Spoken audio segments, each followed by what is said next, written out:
Arte Final de volta para você, sempre pela sua TV Fênix. No programa de hoje nós estamos conversando com o Omar Bueno, que é presidente da Cifet, e nós estamos analisando aí fenômenos extraterrestres ou não, né? Hoje eu conheci um pouquinho mais a Cifet. Quantas coisas vocês fazem lá, hein? Mas Omar, vamos lá. O cinema, a fonte de informação no cinema, filmes de ficção, nos dá a nítida sensação que os filmes hoje não são mais românticos, né?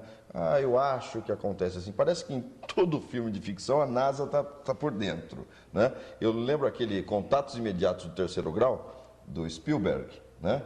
Que parece que houve um consultor, enfim, que deu orientações, e a coisa fica naquela valsa da ficção, vamos faturar no comércio cinematográfico. Como é que você analisa essa situação hoje? Bem, Contatos Imediatos do Terceiro Grau foi um filme que realmente ele entrou estabelecendo uma nova era, né, dentro do cinema e dentro do assunto também. Até esse filme foi um dos que nós apresentamos naquele curso, nos idos de 76, 77, por aí. O consultor foi o Dr. Allen Hynek, que já faleceu, e na verdade ele era contratado da NASA exatamente para analisar esses problemas. E a história do filme ela foi baseada em fatos reais. O que nós sabemos é que o cinema ele tem utilizado algumas informações, mas as informações básicas dessas histórias cinematográficas, elas acabam sempre tendo fundo de verdade. Porque a quantidade de casos que já foram analisados e pesquisados no mundo todo é muito grande. E alguns que não existe contestação. Dizer que a NASA não tem nada referente a seres extraterrenos não é verdade. Porque nós sabemos, inclusive, de algumas histórias interessantes. Quem assistiu o filme Hangar 18? Hangar 18 é baseado em fatos reais. Se existe aqueles seres, eu diria que sim. Eu tive contato, uma certa ocasião, com o Max Berezovsky, que era um pesquisador de São Paulo, que ele era amigo pessoal do Allen Hynek e esteve no Museu da NASA, e ele bateu para nós uma série de informações, incluindo esse extraterreno que estaria lá. Aliás, não eram um apenas, eram dois. Eram dois. Uhum. Em Campinas aparece muito, tem muitos fenômenos assim, UFOs, OVNIs, né? Olha, em Campinas nós pesquisamos, aliás, um caso que hoje está inclusive na internet, que é considerado um dos 12 casos mais coesos, né, e sem contra-argumentação da ufologia brasileira. Um dos casos nós pesquisamos. Foi em 1954, sobrevoaram 3 objetos na cidade de Campinas e um deles estava pingando material incandescente. Esse material incandescente, após cair e ser colhido, era estanho de pureza absoluta. Na época ele foi analisado pelo Dr. Maffei, que era um químico nos laboratórios de Yang, aqui na Vila Industrial, e em 78, aproximadamente, através do Cataldo Bove, que foi um editor no jornal de Campinas, o City News, trouxe para nós um pedaço desse estanho. A NASA já havia levado um pedaço também naquela época, através dos repórteres do Correio Popular.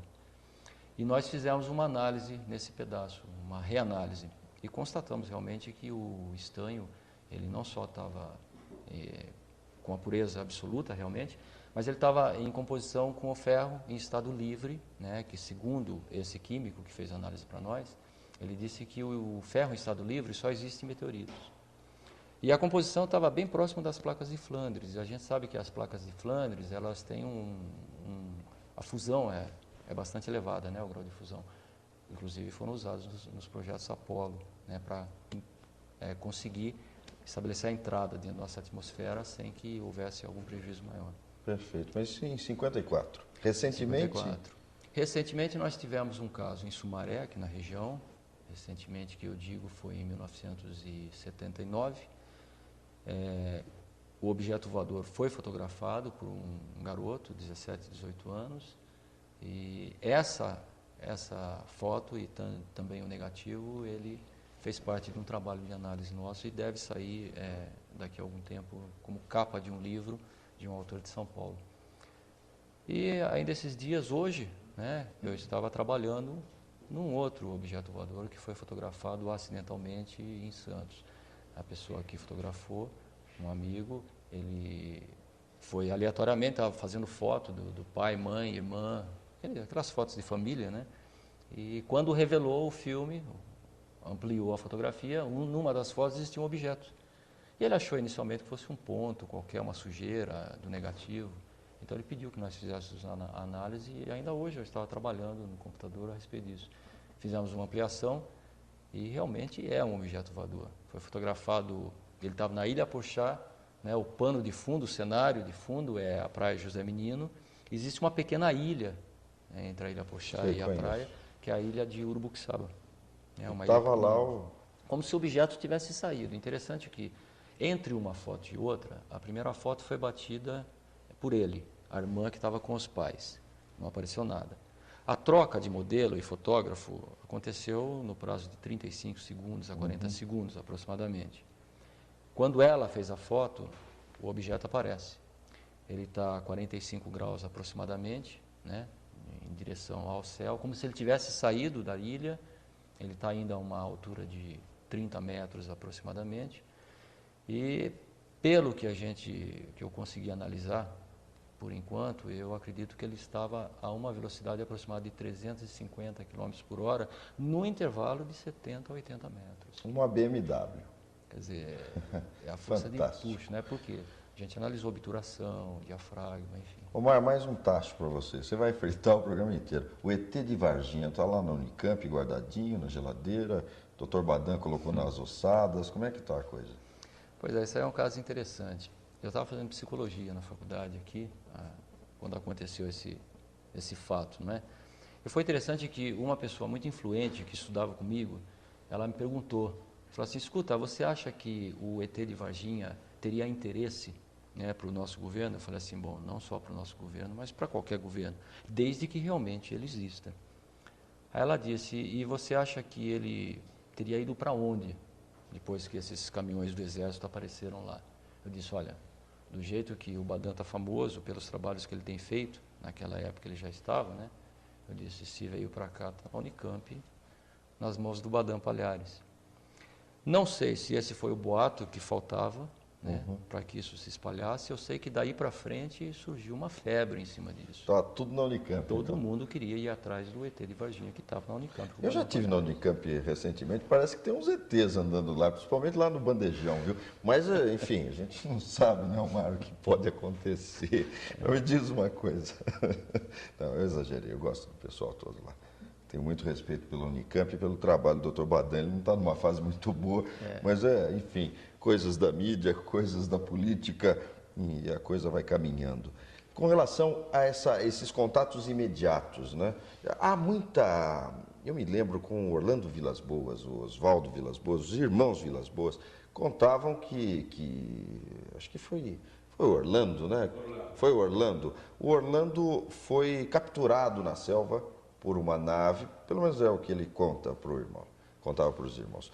E teve a nítida sensação de ter seu sêmen colhido, né? E depois apareceu, vários dias depois.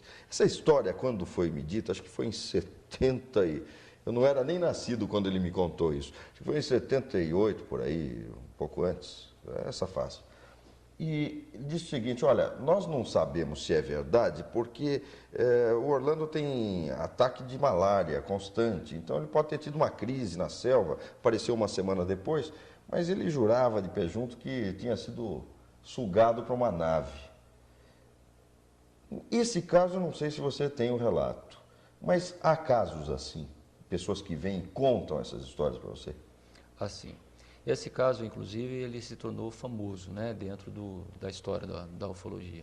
E foi constatado como sendo um caso de 4º grau. Mas não é o único. Nós temos uma fita de uma sessão de hipnose de um estudante que teve um contato também de 4º grau lá no Rio Grande do Sul. Na época nós recebemos esse material, só que ele teve o contato de 4º grau a nível inconsciente, enquanto que o Vilas Boas teria tido a nível consciente. Mas não é o único caso, né, ou não são os únicos casos, existem outros casos e algumas histórias, inclusive, dão conta de que algumas mulheres estariam realmente gerando o resultado dessa fecundação. Mulheres aqui? Mulheres aqui. Da mesma forma como eles tiveram o contato, né, a relação sexual com as extraterrenas, também mulheres terrestres estariam gerando, fecundando filhos de uma relação extraterrena. Coisa, hein? Será que há compatibilidade assim ou é in vitro, hein? Eu estava pensando aquele dedinho do ET. Será que o ET é, né, um dedinho sexual, né? E.T., go home, não tem aquela coisa? Mas diz o seguinte, uma teoria que eu cresci escutando é que os seres extraterrestres, na verdade, eles estariam dentro do planeta, né? Uma civilização ali mais desenvolvida, e as naves então sairiam de dentro e, enfim, visitariam a superfície e tal. Alguma coisa a respeito você tem? Olha, essa ideia surgiu através daquele livro A Terra Oca, né, onde o autor ele comenta, inclusive, algumas viagens de um chamado Capitão Bird. Ele teria ido até o Polo Norte e encontrado uma passagem para o centro da Terra. As provas que ele coloca em pauta são ramos floridos, por exemplo, né, naquela temperatura e nas correntes das águas geladas, e também alguns pássaros que não seriam daquela região. Mas as provas são muito pequenas, né? São pouco contundentes. Na verdade, se a gente disser que a Terra é oca, com certeza os geólogos eles não vão admitir hipótese alguma, porque nós sabemos que não tem como ser, não é? A gente sabe que o centro da Terra é um espaçozinho ali? se nós dissermos que existem algumas cavernas, né, cidades subterrâneas, até existe essa possibilidade. Recentemente, os arqueólogos descobriram uma lá no Rio Grande do Sul. Então existe, aliás, não eram ETs que estavam lá, mas seriam homens pré-históricos mesmo. Mas Estavam, a possibilidade, não. Não. A cidade apenas. A cidade sim. Não tinha ninguém. Mas ali, né? existem algumas histórias bastante plausíveis, inclusive, de que algumas bases subterrâneas estariam armazenando discos voadores e algumas civilizações fora da Terra. Nós estamos no final do nosso programa, mas eu gostaria de terminar perguntando para você sobre o Egito, as pirâmides, né? Que tanto suscitaram em termos da nossa curiosidade.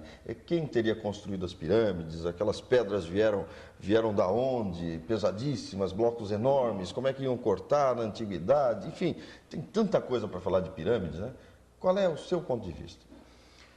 Bem, as pirâmides é alguma coisa que ainda hoje armazena certos segredos, mas alguns pesquisadores aceitam a ideia da telecinesia, por exemplo, né? Seria levantar massas enormes, pesos bastante elevados através do poder da mente, uma concentração.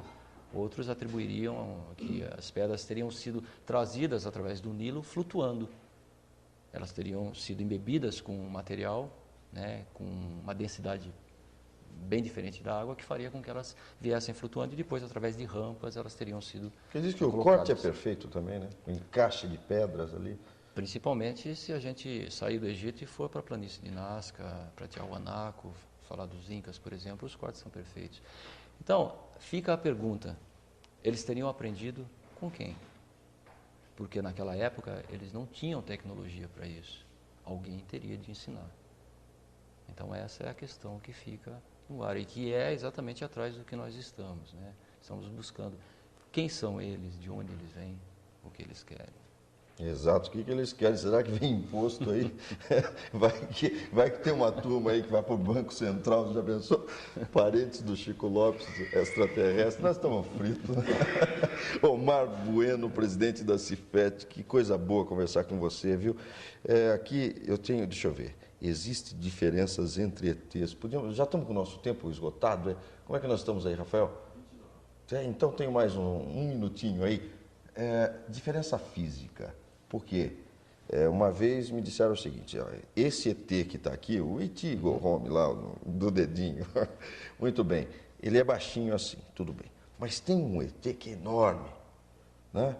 Tem um outro que come criancinha, tem um outro que é amiguinho, tem um outro que não sei o quê. Quer dizer, isso é aquele papo assim, leigo, né? Discussão da madrugada com aquela carninha, né? Em campo aberto, que você olha para o céu e começa a analisar a vida, né? Existe essa diferença física? Você já chegou a catalogar alguma coisa através das informações que te chegam?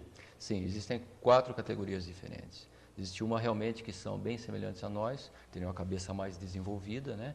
Mas no total os olhos amendoados, grandes, sem narinas, os lábios finos, braços longos. Está mais para o cearense, pelo que você está vendo. Por aí. Mas existem alguns que são catalogados como de quase 2 metros, 2,20 metros, ainda que de forma humanoide também. Existe uma outra categoria que são dos chamados ameboides, que são os mais terríveis segundo as histórias, né? Ameboides. Ameboides. Eles sempre foram vistos com escafandro e capacete. Nunca ninguém conseguiu divisar o rosto deles.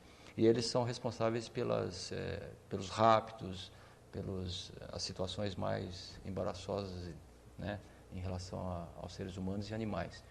E uma outra categoria que seriam muito próximos dos animais. Então nós estaremos falando de um ser, um sub, né, no caso, para eles que estariam aqui simplesmente para colher material. Seria como nós mandarmos, por exemplo, treinarmos o macaco ou o cachorro para desenvolver algum trabalho para nós. Entendi. Em algum outro local. Então eles estariam mandando esses seres para coletar material. Espero que eles estejam todos em Kosovo, né? Deviam ir todos para lá agora, né? Porque eu acho que não deve ter ser humano lá, né? Aquela guerra toda, aquela tragédia. Coisa absurda, né? Que coisa, não. Omar Bueno, presidente da Cifet, muito obrigado pela sua participação no programa Arte Final. Eu sei que é um tema que suscita, eu faço as brincadeiras, mas ele, com certeza, ele desperta a curiosidade em todos nós que não vivemos o dia a dia que você vive como um grande pesquisador, um homem consciente, que não quer falar muito para não se comprometer também, porque eu sei que vocês procuram, na verdade, não dar explicações, mas pesquisar para daqui a pouco, quem sabe, ter um posicionamento melhor para a nossa sociedade em função desses fenômenos todos que vão acontecendo, né? Obrigado pela sua presença. Eu que agradeço. Programa Arte Final, programa do Outro Mundo.